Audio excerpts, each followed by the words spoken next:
আসসালামু আলাইকুম। With pigeon farm YouTube চ্যানেলের পক্ষ থেকে আপনাদের সবাইকে জানাই আমার শুভেচ্ছা। আজকে কিন্তু আমার কবুতরের ঘরের কিছু আপডেট দেখাবো আপনাদের। তো কবুতরের ঘরের আজকের আপডেটটা দেখাবো। আমি অনেক দিন ধরে কবুতরের আপডেট দেখাতে পারি নাই, তো যাই হোক তার জন্য আন্তরিকভাবে দুঃখিত। আজকে কিন্তু কবুতরগুলোকে দিয়েছি। দেখুন এখানে কিন্তু টিমি বসে আছে, তো আমি এখান থেকে ফাঁকা করে দিয়েছি। দেখুন এই ফাঁকাটা করার উদ্দেশ্য হচ্ছে আপনার এটার জন্য অনেকেই কিন্তু ভাই সর্দি কাশি এগুলো নিয়ে লেগেই আছে তার খামারে, তার জন্য হচ্ছে কিন্তু আমার এই ফাঁকাটা করা। আগে কিন্তু এই ফাঁকাটা করছে, আজকে রিসেন্টলি এই ফাঁকাটা করে দিয়েছি, কারণ এখানে জাল দিয়ে দেবো। ওখানে জাল না দিলে তো হবে না, তা নাহলে বন বিড়াল বিভিন্ন কিছু আক্রমণ করতে পারে, তার জন্য ওখানে কিন্তু জাল দিয়ে দেবো। তো এখানে কিন্তু আমার কবুতরগুলো এই সবগুলো কিন্তু গোসল করছে, এবং আরও কবুতর আছে কিছু মাঠে আছে। আর কবুতরগুলোর আপডেট হচ্ছে আপনার এই। আর এখানে একটা পায়রা দেশি কবুতর আসছে কোথা থেকে এসে খাচ্ছে। দেখুন বাইরের কবুতর, ওটা আমার না, আমার কবুতরগুলো হচ্ছে এইগুলা। তো যাই হোক কবুতর সবসময় খাবার থাকলে একটু আসে, কারণ এখন একটু খাবার দিয়েছে। তো এইমাত্র এখানে দুইটা কবুতর কোথা থেকে বাইরে থেকে আসছে, এই দুইটা, এই মাঝখানের এই দুইটা, সেটা আমি জুম করে দেখাচ্ছি, কিন্তু ওটা আমার না। যাই হোক আমার কবুতরগুলো সবেই এই একটু খাবার দিয়েছি, তার জন্য কবুতরগুলো লাফছে। তো কবুতরের এই যে ফাঁকাটা দেখছেন, এই ফাঁকাটা দিয়ে কিন্তু আমি এটা বন্ধ করে দেবো জাল দিয়ে, কারণ এটার জন্য অনেকেই বলতে পারেন ভাই আপনি ফাঁকা তো আছে আপনার ঘরে, তারপরে আবার এত ফাঁকা করার দরকার কি?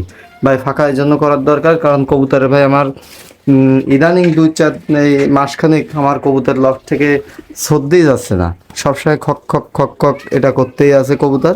তো কবুতরের সর্দিগুলো কিন্তু যায় এই জন্য, কবুতর ঘরে যদি নিয়মিত আলো বাতাস যদি বাইরে যে দিক দিয়ে বাতাস ঢুকবে তার অপোজিট সাইড দিয়ে যদি বাতাস বের না হয়, তাহলে কিন্তু ভাই আপনার এরকম সমস্যা হবে। তো আপনারা কিন্তু এভাবে কিন্তু পালন করতে পারেন। আপনারা কিন্তু এরকম যে সাইড দিয়ে দেখুন আমি সব কিন্তু সিটগুলো খুলে দিয়েছি, যাতে করে বাতাসগুলো ঢুকে এবং বাইরে হয়, যাতে খামারের ভিতরে কোনো গ্যাস না হয়। তো আপনারাও এভাবে করতে পারেন। আর আমি কিন্তু ঝুড়ি দিয়ে কবুতর পালন করছি। দেখুন এখানে কিন্তু তা দিয়ে বসে আছে। এখানে কিন্তু দেখুন ডিমে, এখানেও কিন্তু ডিম বাচ্চা হয়েছে, এখানে মেবি এই দেখুন বাচ্চা হয়েছে লাল মনুর।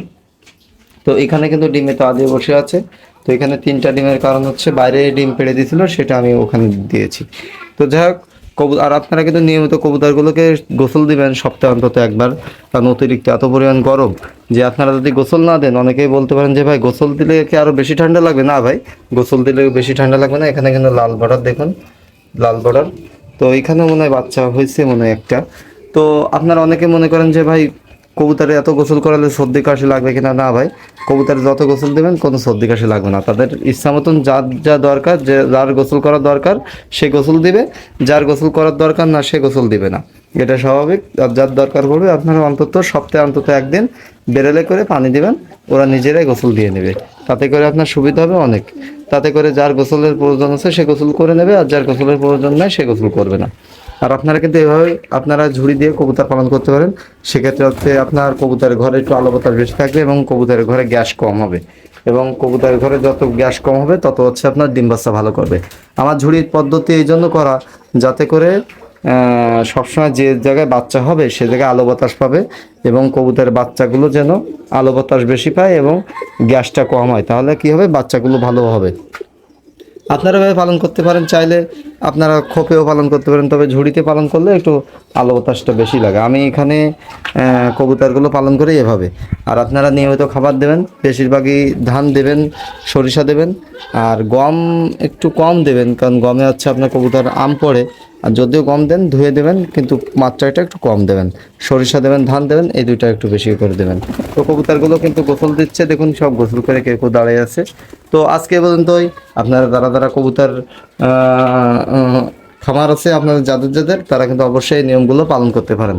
আর এই নিয়মগুলো পালন করলে কিন্তু আপনাদের কবুতরগুলো খুব সুন্দরভাবে ভালোভাবে কবুতরগুলো ডিম বাচ্চা করবে, এবং কবুতরগুলো সুস্থ সবল থাকবে। তো আমার এখানে কবুতর সবগুলোই আল্লাহর ইচ্ছায় সুস্থ সবল আছে। আপনারাও কবুতরকে সুস্থ সবল রাখার জন্য আপনারা এই পন্থাটা অবলম্বন করবেন। দেখুন আপনাদের আর একবার বলে দিচ্ছি, এখানে এই সাইডে এই সাইডে বাতাস ঢুকবে, এই সাইডে বের হবে, কিংবা ওই সামনের ওই সাইডে দক্ষিণ দিক দিয়ে বাতাস ঢুকবে, এই সাইডে বাতাস ঢুকলে এই সাইডে বের হবে, এই সাইডে ঢুকলে এই সাইডে, আর এই সাইডেরটা ঢুকবে এই সাইডে বের হবে, আবার এই সাইডটা ঢুকলে ওই সাইডে, আবার ওই সাইডেতে যে বাতাস ঢুকবে এই সাইডে বের হয়ে যাবে। মানে আমি কিন্তু 4 সাইডে খোলা রাখছি অল্প অল্প করে, যেটা বাতাসটা বের হলে ঘরের ভিতরে গ্যাস কম হবে। তো আপনারা সবাই আশা করি বুঝতে পারছেন। আজকে এ পর্যন্তই। কবুতর সুস্থ সবল রাখার জন্য আপনারা খুব সুন্দরভাবে কবুতর পালন করবেন। আশা করি আপনাদের কবুতরগুলো সুস্থ থাকবে।